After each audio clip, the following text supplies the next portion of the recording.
Welcome everyone to All Cards on Deck. For those who don't know me, I'm Ola. I'm the host of All Cards on Deck, where I sit down with different guests who have absolutely different backgrounds, but they all have something in common. They all live their lives purposefully, filled with purpose. I've created all cards on deck to inspire you guys, those who are right now questioning themselves. Who am I? What is my purpose? What am I doing with my life? I've achieved everything, but why do I feel so unfulfilled? So these conversations are for you to get inspired by real stories of real people to understand that, hey, if this person did this, I can also do it. For you to take action to create change, but also learn from the challenges that we've been through. Because these conversations are not only about the ups and beautiful feelings and stories, it's also about the challenges that are possible on the way towards purpose and on the way towards feeling more fulfilled. And All Cards on Deck has actually a little twist at the end. I mean, it's called All Cards on Deck for a reason because we're playing cards at the end of this live. The cards are called We're Not Really Strangers, and they have random personal questions on them. And this is how we're bringing not only even more fun to this conversation, but also these cards allow us to understand our guests, see our guests from a different angle, even beyond purpose and beyond what they do. And today's guest is Jeanette Vinberg. She's an international dating, relationship, and spiritual coach, and someone who spent the last 10 years helping people break cycles and find authentic love. And I feel like this conversation is going to be very different and very special. Why? Because first of all, we've never had a dating coach on All Cards on Deck. And secondly, because I feel like the topic of loneliness and loneliness in general is something that I see more and more people fall into. No matter the opportunities that we have right now to connect with all the dating apps and social media, people are the loneliest they've ever been. So I feel like this conversation is going to be an eye opener for so many people and even for myself. So I'm very, very excited to have this conversation. And also, I wanted to mention how we met with Jeanette. We got introduced by Adele. She was literally 2 episodes ago on All Cards on Deck. And these are the wonders of networking, how important it is and how magical it is to connect with people through your network, through your friends, through your connections. So this is once again an inspiration, an invitation for you guys to be open for such beautiful opportunities. So Jeanette, welcome to All Cards on Deck. Super happy to have you here today. Thank you, and thank you for your beautiful work here. This is so necessary. This is so good. We all need to hear it. So very nice to be here. Thank you. Thank you. Well, let's dive into the questions. The questions, by the way, that I ask everyone are the same. We always start with the question, who are you? Who am I? No, I live in Sweden. I'm based in Sweden. I'm 52, soon 53. I have two beautiful children, grown-ups, and two grandchildren. So that's the base. But I work international, so I do my coaching global, mostly online, but also sometimes physical. Sometimes that is necessary. And my work is dating coach, as you mentioned, and relationship and spiritual. So what I do is I try to heal my clients. They are healing themselves with my tools, so basically they can receive love. That is Mm-hmm. the main key in my work, to teach and to make my clients grow into be able to receive love. That is the most I can see, the highest pattern here that is hindering them from love. So yeah. Mm-hmm. Beautiful. Could you tell us what is your purpose? to voice, actually, to voice. I have done my own journey. I have had my own wounds. I think some of them are still there. You always need to work with yourself, but Mm-hmm. I need to voice my journey and to also see in my clients what they cannot see in themselves, because my clients come with stories, and the stories is mostly made up from false beliefs, from coding, from attachment styles, and from intellectual, right? And I want to connect into the feeling, into the soul. So we go with so many stories. Every client of mine tell me so many things, and my job is to spot them. So Mm-hmm. dive into the feelings, right, and make them grow soul wise, because we are in the past, we're in the now, we're in the future. And Mm-hmm. the ones that are coming to me, they are living in the past. The Mm-hmm. nervous system is living in the past. The thoughts and the beliefs in how they receive and give love is in the past. But we are now in the now. So I need to actually do the healing journey with them so that they think they are mindful, going down in the feelings, but it's the healing. So because we can never start in the intellectual, it doesn't work that way. So that is my Exactly. purpose here, to make people grow, actually, to love themselves, the purpose in them. Yeah. Yeah. We always compare ourselves. So that is something we cannot do when it comes to love. And from your words, what I'm understanding is that it's not about kind of like the root cause is not about what we do when we're dating, like Mm. the actions on how to find that person, but instead to work on our past, work on ourselves, to firstly open ourselves energetically, open ourselves on so many levels to be able to receive that love. Because if we just focus on the actions, like what to write on a dating app, what picture to put, but we are closed as people and we're not ready for love, or we are playing our past programs, even if we meet someone, it's going to be a toxic relationship. It's not going to be a proper match, right? It is. We are breadcrumbing, we are self-sabotaging, because we are the mirror of every relationship that we have. And I know this hurts when I say this, but every Mm, relationship that we have, also friendship, that is a kind of a mirror of yourself.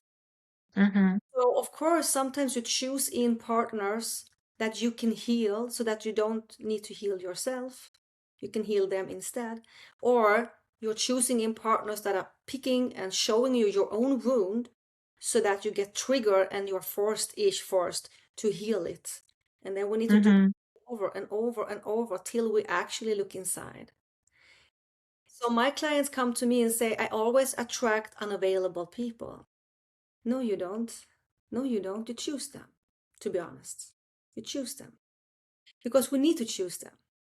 We need to do that so that we can get triggered, so that we can finally heal past wounds. mm-hmm, Nervous system always goes for what is familiar and not what is good and bad. The nervous system is working from the past.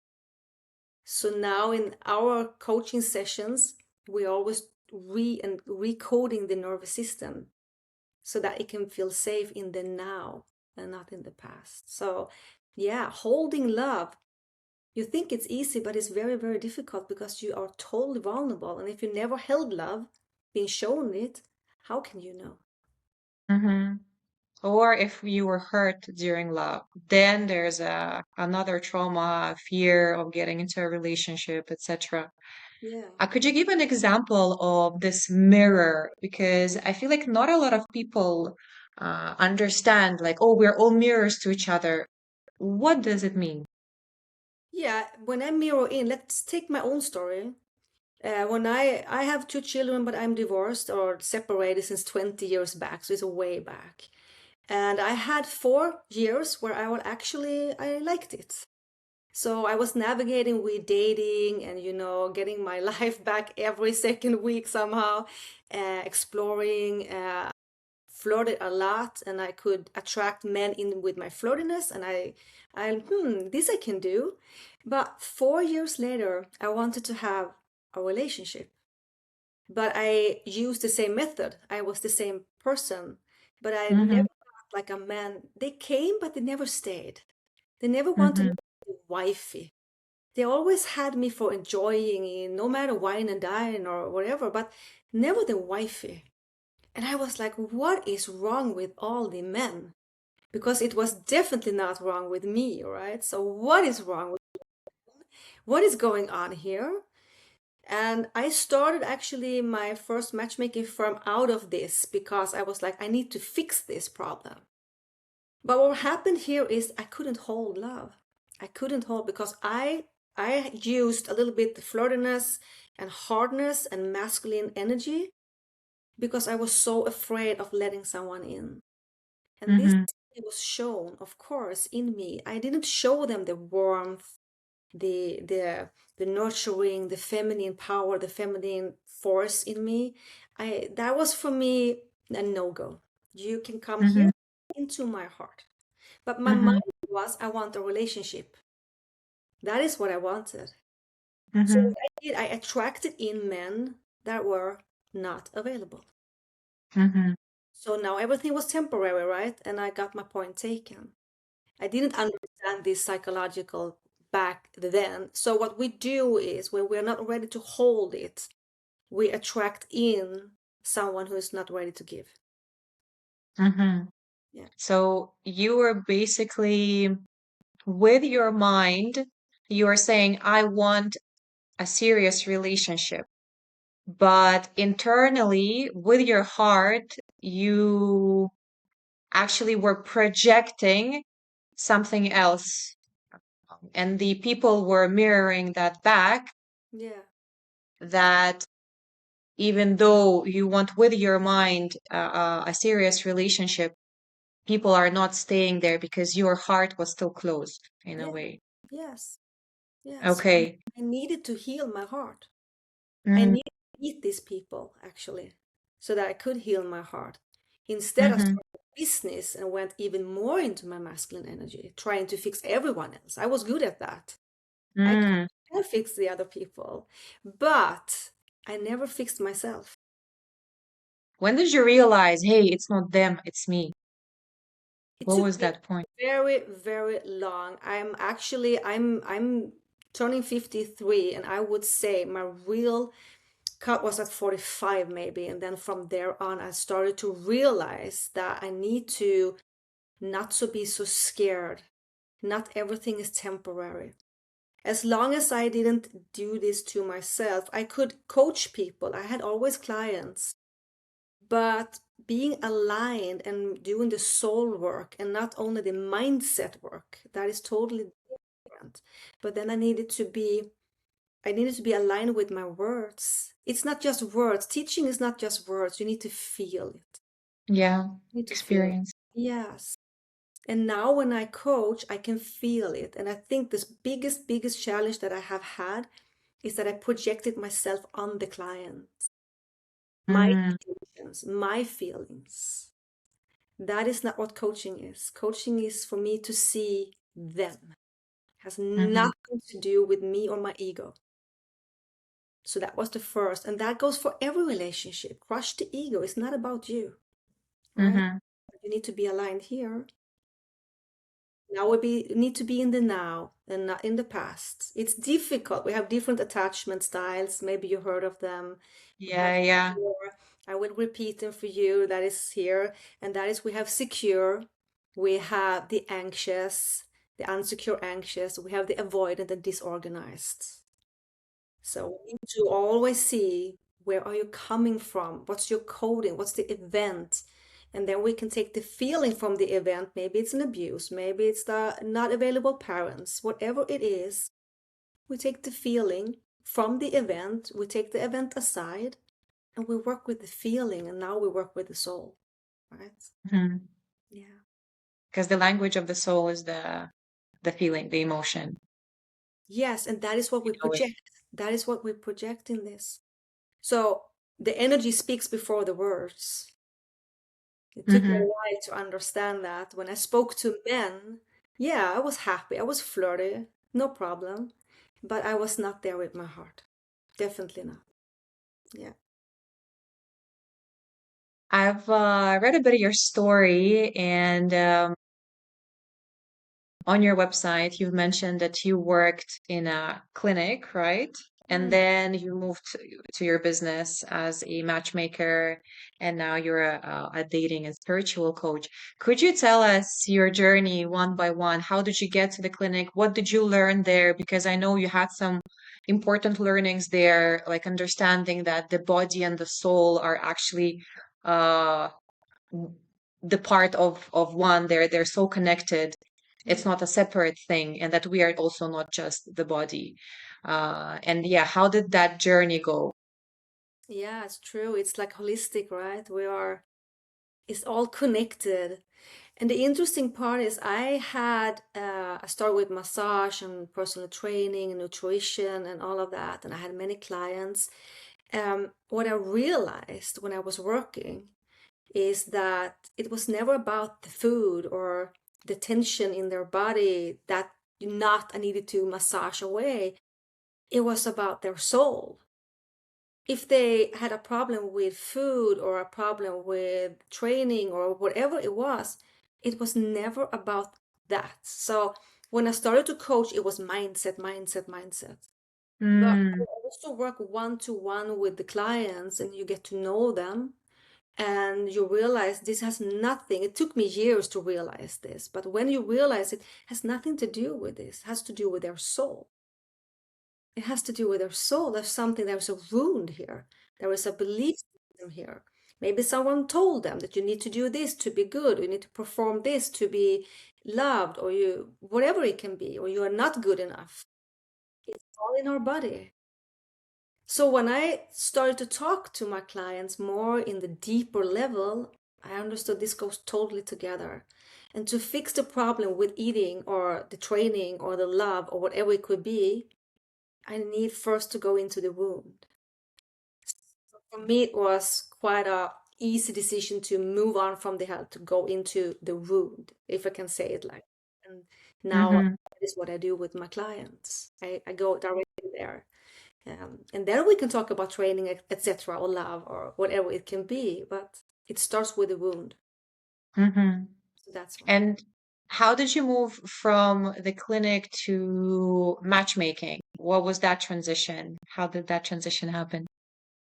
That's an interesting transition. It has not so much with that clinic to do, it has more with me to do. When I was in the 2 years that I did not want to be single anymore, I went on dating apps, I had my company in the health clinic. I have lived the 4 years single, and the 2 years now I wanted to meet someone, but I didn't. I found that dating apps was wasting my time. They didn't Mm-hmm. look like they were on the pictures. They were not nothing like anything in the profile, the energy and nothing. And I was like, this is taking my time. I was also highly my masculine back there. Maybe I self-sabotaged. I don't know, maybe, could be. But I was like, no, no, no, this is not working. I need to do a matchmaking firm. So that's when I created. So it's born from my own failure, Mm, my time. And I was why can it not be anyone who can do the first, the layer and just give me the good ones? Can someone just give me the good ones? So I don't waste, yeah. even there, it's wrong mindset, I have to say. As soon as you think it's wasting my time, you are already blocking. Yeah, you're already coming in with a negative energy. Yeah. And there are different stories, of course, with dating apps. I know people who go on dates so for years and years, several times a month, and still they didn't find anyone. But then I know people who went on a one date, first date, they just registered on an app, first date, and now they're married. It's a friend of mine. So again, it's going on an app Mm, doesn't guarantee you anything. Like if you will be there, it doesn't mean that you will straight away find your future husband or partner or wife. Again, coming back to the fact that it's about the inside world. Is your heart ready or mm. not? I'm curious because I know there's so many funny stories with dating apps. What is your funniest story with dating someone from an app? And no, it's funny. It's more the lie, when people are coming in with a lie, and I see someone. Mm, It's not about that someone is shorter or taller, or taking the bill or not taking the bill, or saying they are extroverted and then they're introverted. Because on the app you can be a movie star. You can yeah, it say can be whatever anyone. you like. So it's more that difference when you meet someone and you go, oh my God, there's nothing here that is correct. And Mm, to be authentic. But I think also many people are now we're coming to the mindset again, the expectations. I'm going on a dating app and now I will find my next person. But the dating app is a platform we cannot control because we are not the owner of the platform, the algorithms and everything. And we have AI today. So we need to go into the platform and say, okay, let's see what's going on here. We need to be curious. So the expectation doesn't work. We need to be just in the curiosity. And then mm-hmm, maybe the funny stories and the disappointments and everything like that will go away a little bit. It mm-hmm, doesn't knock on the door like that. So we cannot just decide I go in the app and I meet someone. But mm-hmm. no, I have many funny stories, but basically I think it's mostly about the lies that someone Yeah. is big or smaller, uh, Mm-hmm. introvert, extroverted, and especially about the payment that is always a huge question when it comes to dating. Who takes the bill when it comes from the dating apps? Yeah. So who takes the bill? The man takes the bill. So end of Don't. story. But Don't. I'm talking No more about questions. one more but I'm talking about the first date. The first date. Then you have to see where it's going. But at the first date, I could never coach anything else than the man has to take the bill. Yes. But it can be a cup of coffee. It doesn't have to be a five-star restaurant. It's not about what, it's about the action. Mhm. The showing that, hey, I care Of about you. course, I'm the leader here. Yes. Hmm. So, back to matchmaking. How was that experience? You mentioned that you've created it out of kind of like your own challenge you faced, but eventually you were very good at Mm. matching people. What was your strategy there? Did you find the secret sauce of how to match people? Yeah, I would be a billionaire then. It's very difficult to be a third part when it comes to putting two people together. It is hard enough, two people, matching, and now I need to match two people. It's possible, and I saw huge sunshine stories in this. I also saw that the demand list was beyond. As soon as you Hmm. connect with a matchmaker, your list is going from, 2 points to 10. Uh, I want this and this and this, and it should be like that and that and that. So we forget the soul and the heart, like totally. It becomes the points, kind of like the outside world, material things rather than Mm. what the soul wants. Yeah, actually, yes. And everything with healing and your needs, your boundaries, who you are, who you want to become in a relationship goes a little bit away, and you look at what does the pack want me to have? What does society want me to have? How do this person fit into my life so that family and friends and everyone can say, oh, I have this person here, because now you have a matchmaker. Hmm. So I try to look at a couple of things that is much more important than what do you work with, how many cats do you have, la la la, all of that. Even like that? I took that out actually. I needed to have base information, of course, but for me it was more about senses. How do you wake up in the morning? What's Hmm. your energy during the day? What senses do you have when you are walking through a city?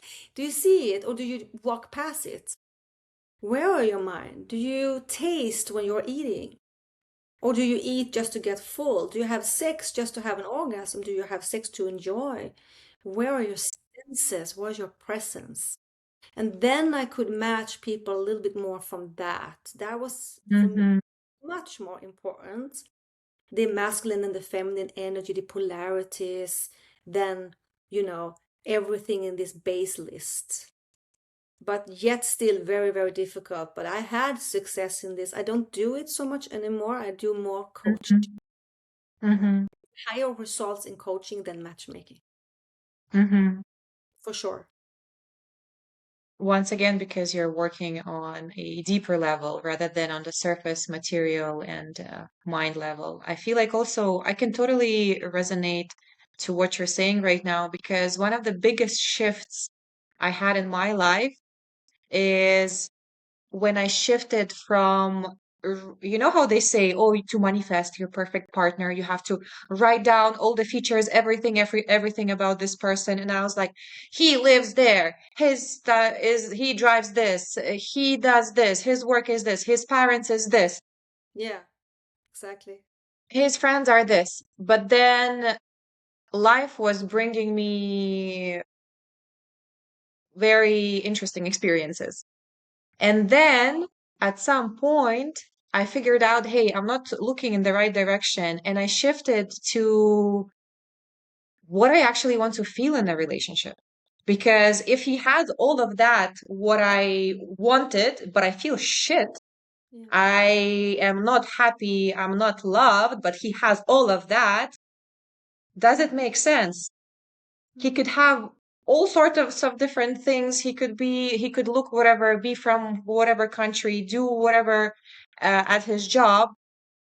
But what matters most is how I feel. And I've created these six pillars of what I want to feel in a relationship, which is love, care, safety, passion, trust, and acceptance. So these six things Yeah, that I beautiful. want to feel in a relationship. Yeah. So healthy. For me, that sounds so healthy. If you would come as a client now, I would say yes. This is this is so, so healthy to feel. You're talking about the feeling. We must look at how we feel. Because if we have a person and we are breadcrumbing from old wounds, or we're minimizing ourselves, or we think that we cannot have anyone else, anything like that that comes from wound speaking, you attract in someone who matches your wounds, and this will be in a repeat. And every repeated pattern in your life is something that you need to heal. Otherwise, Hmm. be repeated, right? So something here is happening. And when we look at love from the pack or from someone else's, you know, desires, or the norm of society, how can we get the love that we really want? So Yeah. it comes so much from our feelings that we become the best version, the safest person with that person. It takes a lot, though, to be able to receive that. If you don't feel worthy of it, this is so scary. And you don't believe it and you push it away. It's much easier to be in toxic. Then you know what you get. That is control, and control is fear. Yeah. Very true. I had a couple like friends who were a couple, and for me, they were such a beautiful match. And the man was, like this new term, conscious dating, a conscious relationship. And I was like, wow, this is so magical. Mm. But unfortunately, the woman had her wounds, and eventually they broke up. I Yeah. was very, very sad, but it showed once again that, hey, even if there's a perfect match, an incredible man in your life, and she was saying it the same. She was telling it herself that I don't deserve him. Yeah, Like, of course. that's it. And then you put That's it it. on sabotage. You can also see, I talk a lot about masculine and feminine energy. Mm-hmm. We need both. We need yin and yang, because the masculine energy, I'm not talking about gender or sex, I'm talking about the energy. And we need masculine energy so that we can perform and that we can thrive when we're in the doing, we're in the action. And we need the feminine energy to be in the receiving, the creativity, and the softness. So we need both. But what I can really see in relationships and in dating is that most often two people are coming to a date in the same energy, both in masculine, both in feminine. So both are passive, nothing happens, it's just a little bit passive. So we create a friendship, a friend zone. There is no polarity. Or we go in both from masculine spectra, and we both want to be, the one who organizes and talks and leads the whole date. There cannot be a quiet moment. Two leaders here. Friend zone, there is no polarity. So Mm. no matter who has what energy, we need to have that. So we have a polarity, and we can only be in the right energy if we are aligned with ourselves. So Otherwise, the match happens only when there is a polarity. yes, of course, yes, yeah. Mm-hmm. We need to be in right energy, because when I'm stressed, I move over to the masculine Mm-hmm. because then I'm in control. And when I'm in control, I cannot get hurt, and I know what's coming, so I move into that. And sometimes a person that is wants to be in the masculine goes into the feminine energy and goes passive because the other one moves too fast forward. We are on the wrong side. Still, we can have attraction, but it will fade out and resentment will come. So important to be aligned with our both yin and yang. We are dominant in Yeah. one, um, and we can never be that when we come from fear and lack. Mhm. Yeah. I also remember one of my teachers told a story about how she found her man. She told she was saying that she had a kind of like a target of 40 or 50 dates, and she was going date after date after date after date. But what she was doing after each date, remember our conversation about being mirrors to each other? She didn't like something, let's say, in the person or in the whole experience, or she got triggered. She was coming back, she was reflecting, healing, and she was like, this was magical. Each next person was coming, better and better and better and better and more matching and more aligned and more aligned. But I loved that all of these datings were not just to tick the box. Hey, I need to date 200, like I need to go on 250 dates. Statistically, oh, one person would be my future husband. Yeah. She was also healing after each and every single date, seeing, hey, why did this person come? Why did this trigger me? Well, what is there within me that needs attention and healing? Hmm. To attract a different type of person. What are your thoughts about this kind of like strategy, if you can call it this way? I think it's beautiful as long as you don't play with anyone's feelings during your journey when you are dating, because that is very important. Because the other one is also coming with attachment. So if you're in a game here, in some sense, I'm not saying she was, but if you are Mm, actually destroy a little bit for the other person in their healing journey somehow, even if everything is meant to be as it is, but still we need to be just careful. yeah, This mindful woman about it. is this woman is open to change, and that is why it's beautiful. So I like this strategy, but we need to be a little bit careful about transaction thinking. I do Mm-hmm. this and I get this. As Mm-hmm. long as we think in transactions and not investments, we have an Mm-hmm. agenda. And as soon as we have an agenda, we will push it away. I see. So I find it very beautiful, but it needs to flow like the wave here, not like an agenda. As soon as we tick on the agenda, we're in transaction, and you're actually only healing in the mindset and not in the body. Mm-hmm. It depends where you're So at. an alternative would be rather to heal not by using others, but rather go yourself, spend time with yourself, have someone to coach you, cut through the BS, and then from that space, Yeah, uh, yeah. yeah, I see Yeah, that. I I would can see that say now. that. Then to heal, it's like we're going to the gym. I can read everything about the gym, everything. I can read how to do it, or on how to get that body or those muscles, etc. So I can get intellectual very good at going to the gym, but I need to go there to get the muscles, right? And it's the same with healing. You can heal through coaches, through us, through your own path inside, but then life needs to meet you so that you can use the tools. So Mm-hmm. you also need to get out there and actually see, how am I navigating Where do I get the fears? Where in my body does it feel? Where do I withdraw? Where do I get needy? Where do I get scared? Am I scared of loving someone? Am I scared of holding love? What attachment Mm-hmm. do I have? Just so we understand, and then we'll let life meet us, and then we can practice it a bit. So coming back to the journey from matchmaking to being a dating coach, a spiritual coach, how did that transition happen for you? Yeah, it's also because in the beginning, when I was a matchmaker, it was so much on paper. That is also why I withdraw from that business. I like matchmaking. I have nothing against matchmaking, but I'm not so comfortable anymore to do these matches without the healing journey.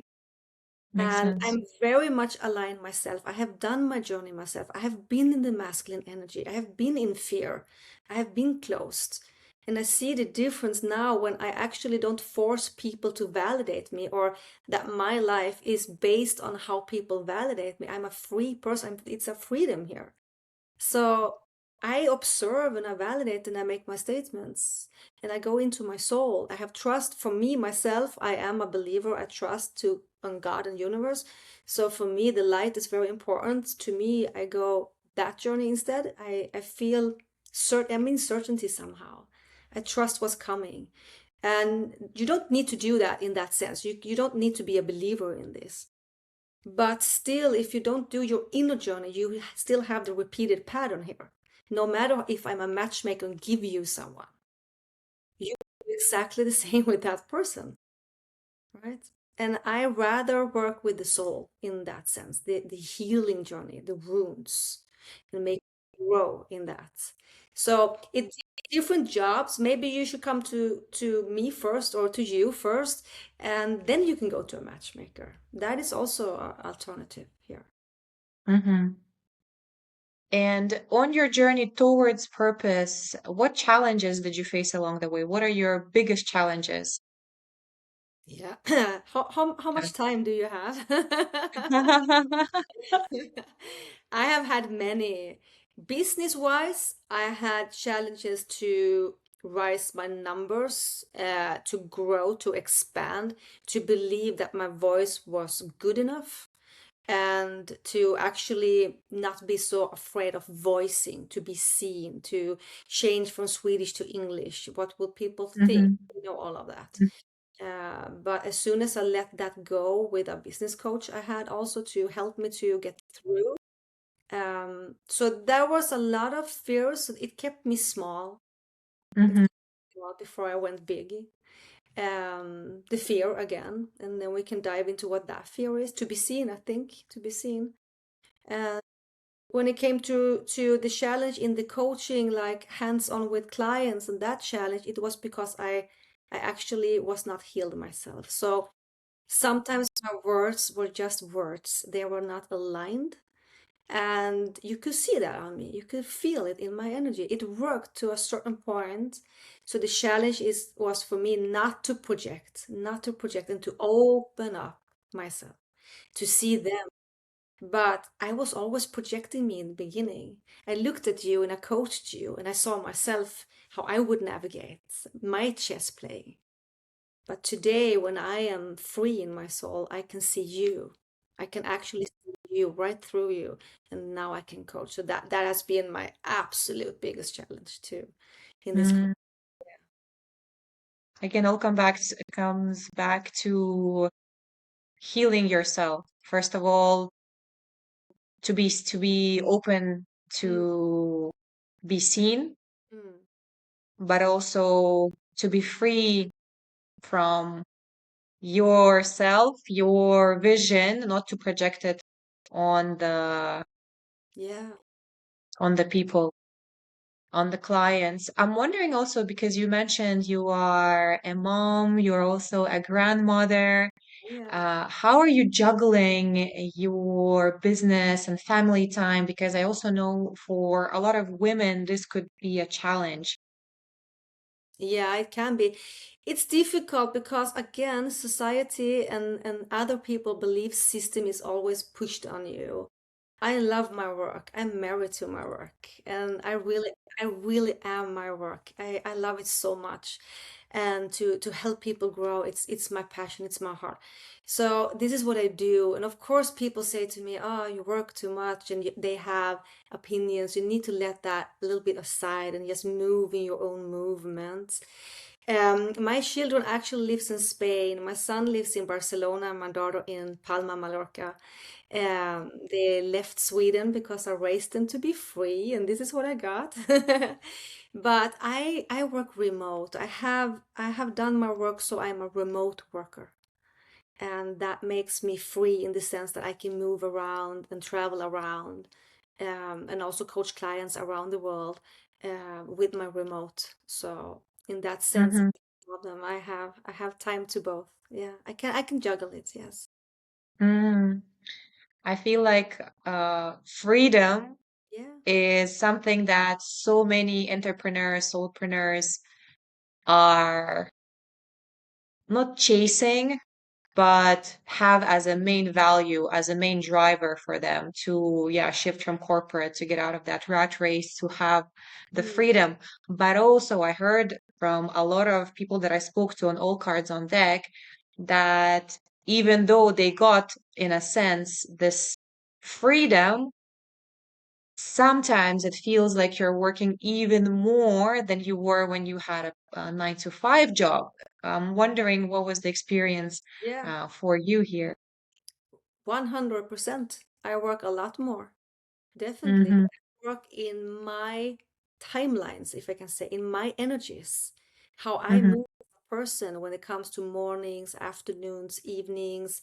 I take a day off, a half day off. I navigate it from my energies.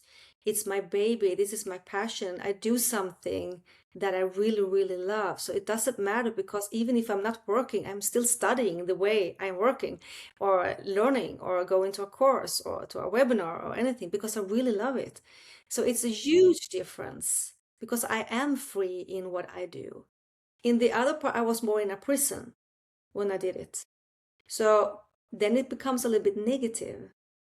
If I would feel at any time that I would be a little bit in a prison in the thing that I do today, I will change it. mm-hmm. And that goes for relationship as well. If I feel, less or that I'm not blooming or not growing with the person I'm with, I will leave it. The healing part. It goes business, it goes relationship. So yeah, it depends on how you are aligned, I think, where you get your energy. So for me it's perfect. And I feel like this happens when you truly understand yourself and feel your energy. So you know that, hey, I'm not a morning person, so I'm not gonna work at 7 a.m. I'd rather start at 12 where my energy is at my fullest. Yeah, Or even for women in regards to the cycle, like I'm not gonna put exactly. crazy 10 meetings in one day in the beginning of the cycle because I know I'm in my kind of like winter season. So I would rather be slower Yeah, during this point of exactly. the cycle. Yeah. Yeah. And this is so interesting what you're saying now, because if you know yourself in that sense, you can Mm-hmm. actually navigate the same way when it comes to dating. Exactly what you say now. This is come with this person. This is where I want to date in this environment. I don't want to go to the after work. I want to go for a walk. Or where am I, most calm? Where am I my most authentic? And most of when my clients comes to me and if they are single and not in the relationship, it's almost, I think almost everyone is trying to be chosen. Choose me. Mm-hmm. How can I get them to choose me? You can't do that. That's the wrong part of you. You should say, I'm going to meet a person. I'm so curious. Who is that? Who is this person? Can this person be someone that I want to connect with? How can you give one so much power that you say, choose me, if you don't know what you want? And this goes for everything, doesn't it?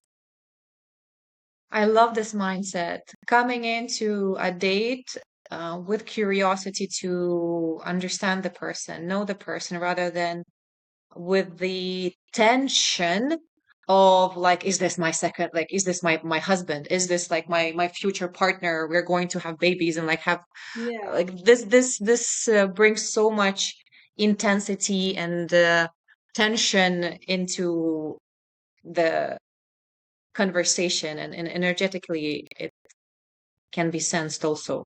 Yeah, sure. And there is a saying, and that's actually true. We suffer much more in our mind than we do in reality. So all the Yeah. stories you create before the date, for example, or all the Mm, stories you create in a relationship, you have all these stories in your head, but they are not proven here outside in the reality. So I go on a date and I have expectation this will be my next man. I will marry this person. And I will not because this is still in my head. This is not reality. And then I go home and 2 weeks later I'm disappointed. yeah. Disappointed for what? It has never happened here in reality. And this is comes from fear, of course. Fear of never being loved, fear of I'm finally meeting someone. So there is a lot of fear here. There is one important thing to see here is that we have primary things and we have secondary things. And the primary is how we act, the action that we take. If we run away, if we get needy, if we scream, if we whatever we do, the action that we do. And underneath we have the secondary, and that is the fear. So sometimes I act in a certain way, I push them away, the fear, they will never stay anyhow. I am not lovable. So we need to heal the fear and not so much the action take. Mm-hmm. Very true. What are the tips you would suggest to those people who are in search of their purpose? At first, this will be about purpose, and then I'll ask about relationships. The purpose in life, you mean your own purpose? Yes, purpose in life. Yeah, yeah. You need to, oh, again, you need to be able to connect to your feelings. Mm-hmm. Where is your joy? Because each and every one of us has a task we are good at. There is a skill. I don't know. It can be so different. The skill is so different. To find that skill, not to go after society or friends or anyone else who says to you, this is your skill, this is what you should do. And if you want to break through and if you want to go another path and not be the 8 to 5, or maybe you want to be the 8 to 5, I don't know, you can be whatever you want, but to again feel it. Where is your passion? Where is your joy? Where do you become somehow? And then you go that path. Do we need all the answers? No, life will serve you. I promise you. You just need to go that path and open it up. We need to disconnect from the intellectual. Mm-hmm. Finding your path, your purpose. Yeah, what are you good at? What do you like? What's your joy? We move from there. Right? Mm-hmm. I love it. Yeah. Yes, absolutely. And what about tips for those who are actually in search of a relationship, of true love? Yeah. I would say, first of all, take accountability. I'm a bit hard now because take accountability for how you move. What's your movement here? Do a map. What's happening here in my dating life? Who do I attract? What kind of people do I date? Or do I date overall, you know? So who am I? What's my self-sabotage? What's my pattern? What's my attachment style? What can I heal? And then we move on so that you know what you're searching for when it comes to boundaries and needs, and that you actually are not breadcrumbing. And you don't need to force people, you don't need to sugar people in.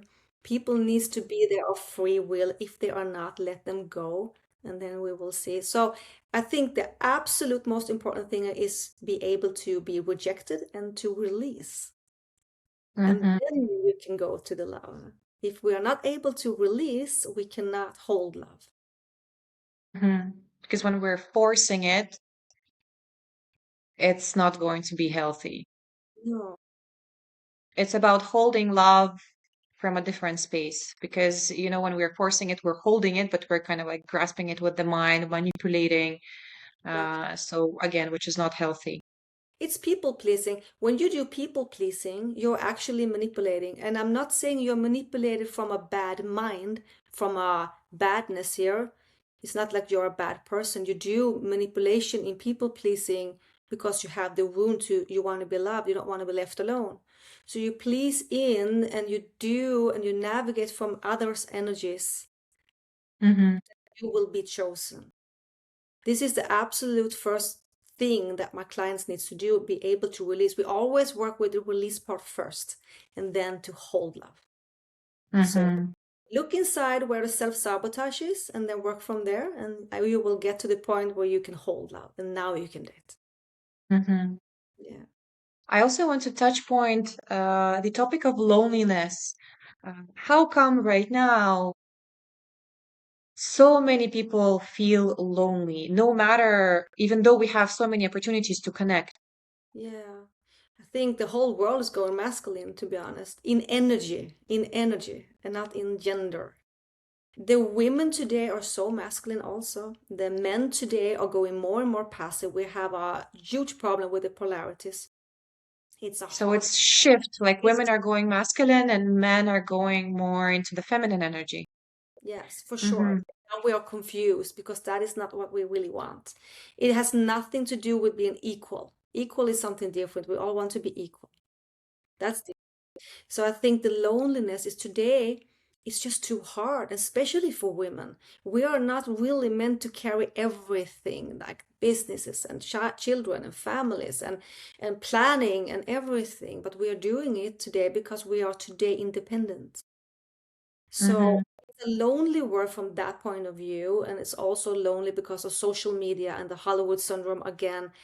The whole thing, you need to have 3 coffees, 2 gym, and you need to travel several trips a year. You need to be so much that we are going so individual that we are turning lonely. We're disconnecting from each other. The ego is so high being in ourselves, and also of course the comparison of social media, the apps, the choices that we have. I mean, we change home in a week, we can move to another country.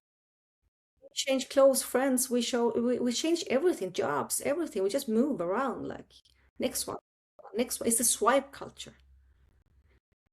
How can we stick and stay?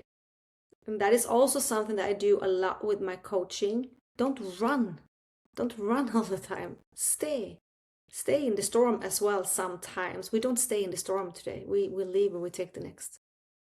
Mm-hmm. This is something that happens with the whole society. This has nothing to do with only wounds from childhood and stuff. This is the whole society now. We need now to go back to meeting each other, looking at each other, disconnect from everything else, and catch the love again. Actually, we will do it because you see it also in the dating arena now.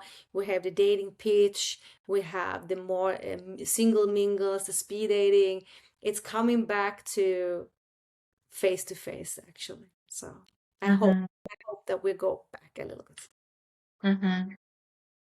Yeah, I feel like these days we do have that opportunity, and I guess also a trend as a society to change things, as you said, swipe, swipe, swipe, swipe, and Mm, even in relationships or even things. I remember I was talking to a friend of mine, and she gave such a great analogy. She was like, these days, if something breaks down, or let's say a sock has a hole, if before people would fix a refrigerator, fix, I don't know, your phone, or sew the sock. Right now, there's a hole in a sock. I'm gonna throw it away and I'm gonna buy a new one. And same with the relationships. Oh, I don't like this and this person. That's it. I'm gonna swipe him bye bye, or divorce. That's why also the rates of divorce are so big these mm, days because a lot of people they don't want to fix things. I'm not saying that you have to stay in a relationship forever, which you don't like, but the idea here, at least in my perspective, is to do whatever you can with the resources you have to be able to sustain that friendship or relation or love relationship. And then if you did everything what you could, then you part away. yeah. But I feel like people just don't put effort anymore because they know that, hey, I can go and swipe, do a couple of swipes, get a quick fling here, get a quick validation here, and that's it. I think you just said it, validation. We are addicted today to dopamine. And a kiss in the morning for one person is just not enough. We need more. We need more. And Also, social media does it. If you get 10 likes, they will do it like with an interval of time. You get one, one, one, one, so that you get addicted to the app. And this is the same with love. We get addicted to being seen all the time. I find Mm-hmm. it very sad. I think you should always work with the relationships that you have as long as there is something. And we need to be able to stick in the storm and just to stand in that relationship. It's also choice. Love is also choice. We have the feelings, we go into the relationship, but then it's a choice. I choose to build with you as long as there is something to build on, of course. But we are starting to get disconnecting from our feelings. And as we go more and more in the independence, we forget to see our partner. So we come home and we don't even look them in the eyes after a year, after the honeymoon phase. Where is the curiosity? Because we're changeable. I always say to my all my clients, you need to be curious of your person. True, always. Always. How was your day? What was you thinking? What kind of ice cream do you like now? It's been a year since I asked. What is happening with you? We don't do that actually. We get lazy. We are served with so much. We get lazy. And now we disconnect. So if you just keep the one word curiosity, you actually have much higher, you can stay in the relationship much longer. I can see that. So Hmm. be Yeah, curious. once again, you mentioned curiosity, and this Mm. this really hits home. Staying curious, not only when you are dating new people, but also staying curious with those people that you've been with for several years. Yeah, for sure. But to me, it's also, I don't really understand this because if we are friends, of course I want to know who you are. If I'm dating a person, of course I want to know who that person is. If I'm together with a person, of course, I want to know who he is, not only today, but also in 3 years. Who are you now? What are you feeling? And I think that love ends when we are not being seen. There is something here we can decode it with. When you're not feeling seen, you start to disconnect. Hmm. I also love the Gary Chapman's book, Five Languages of Love. I feel Yeah. like there's also a very big key for relationships in this book. Yes, and this is also something you need to know about yourself because we receive love and we give love. That is not always the same. So we have these five love languages. And of course, if I want to have physical touch and words of affirmation, and someone gives me gifts or maybe quality time, I don't feel loved. But that person shows love in that way, but I still doesn't feel love. How can I? I want to have physical touch and words of affirmation. So now we need to communicate. Okay, so how do you show love? We need to communicate here because otherwise we'll disconnect again. But okay, if I go with a partner and he doesn't give me physical touch and words of affirmation, maybe that is not my match. So we have different angles here. Sometimes you just need to know your partner's love language. You need to see what the compromises are, what you can live with and without.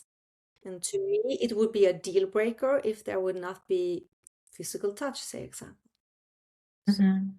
it comes back to Yeah, knowing each other, huh? Knowing yourself. exactly.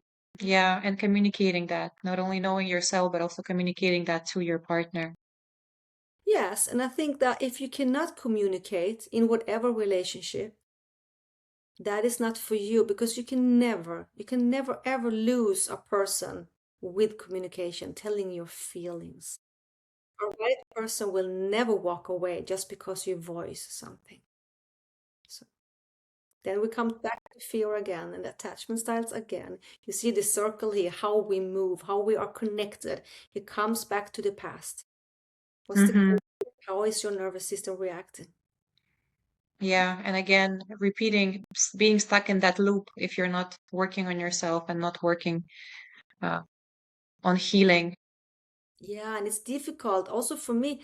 I couldn't see this myself. This is something that also I needed to be told and to see it to be able to heal it. It's not easy to be, we people are lazy. If life doesn't show us in situations or people coming in triggering us, we don't change anything. Mm-hmm. Needs to Yeah, because when we're in our comfort zone, everything is okay. I'm in my comfort zone. Why do I need to change anything, right? of course, yeah. We don't see it that way. So we need to be triggered. And I think that we can grow intellectually so much.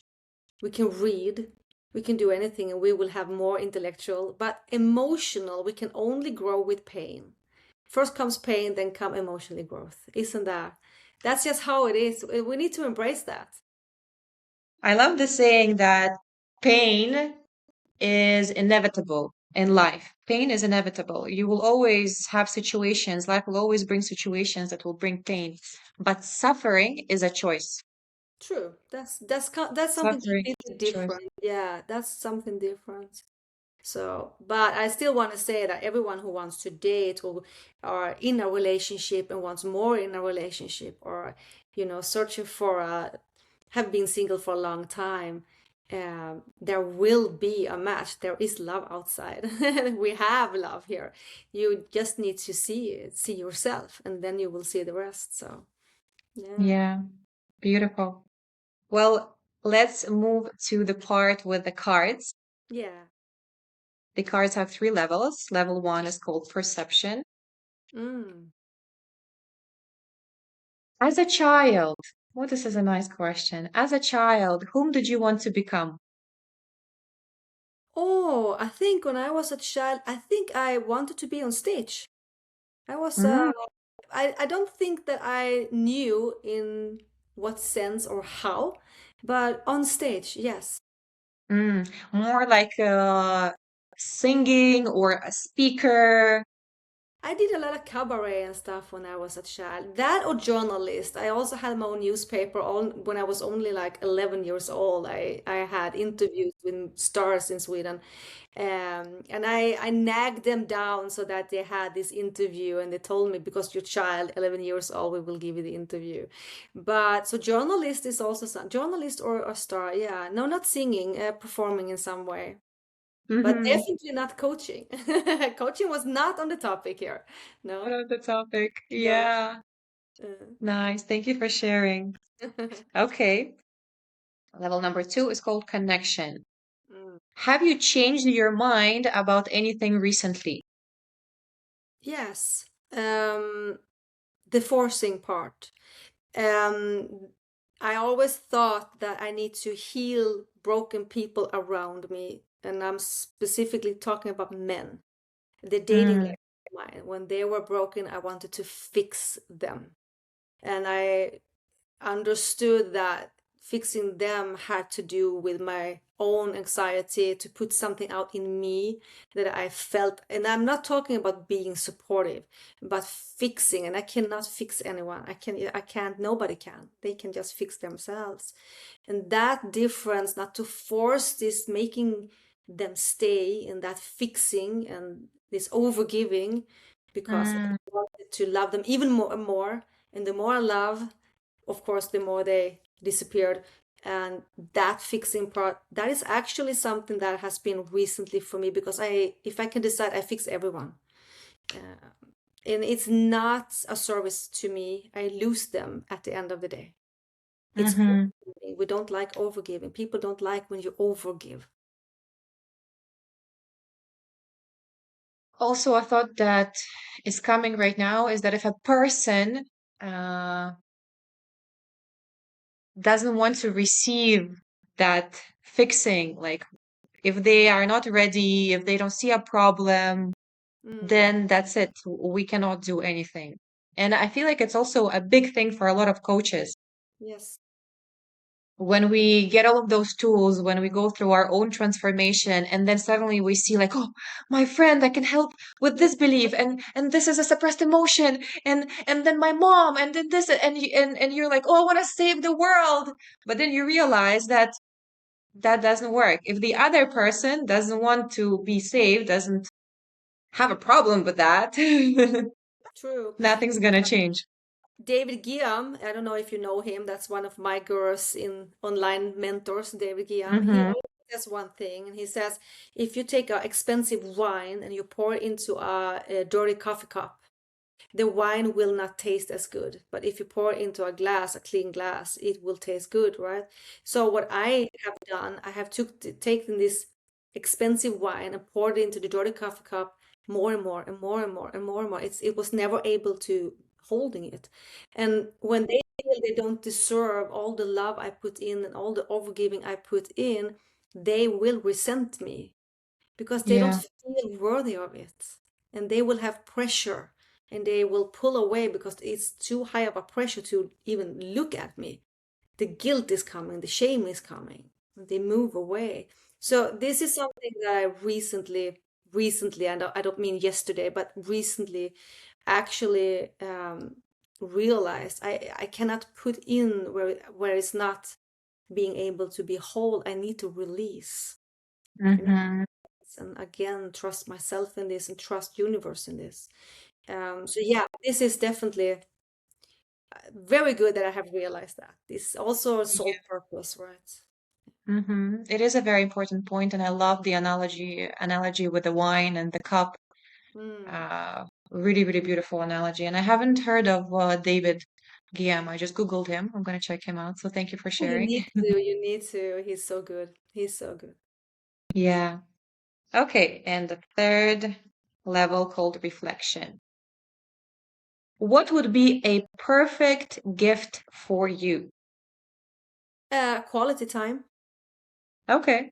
Quality time definitely is a perfect gift for me to do so. I'm not a materialist.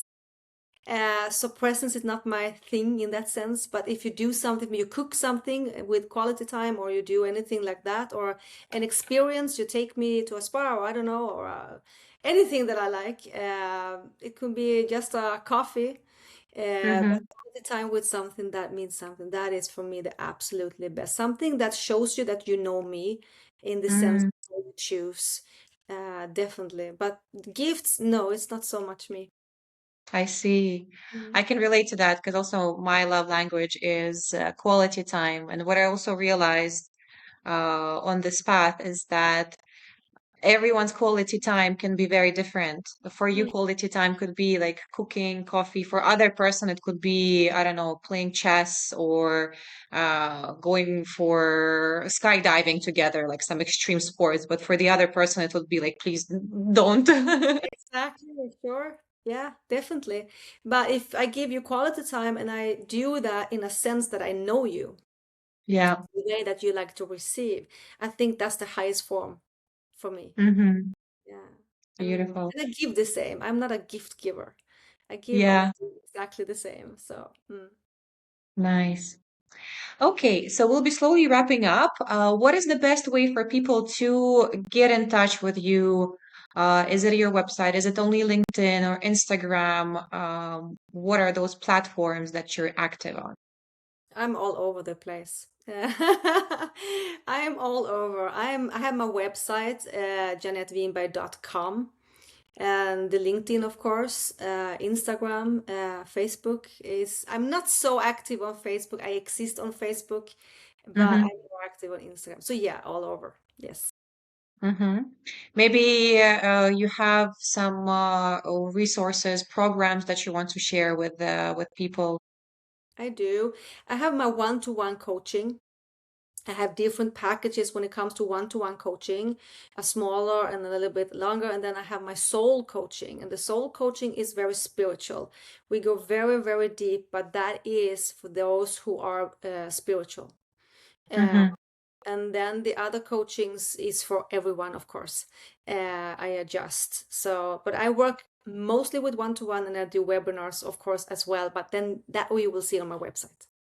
I'll ask you to share links with me and I will share them in the comments on LinkedIn. I also upload this video on YouTube and in the description, all the links would be there on how to reach Jeanette.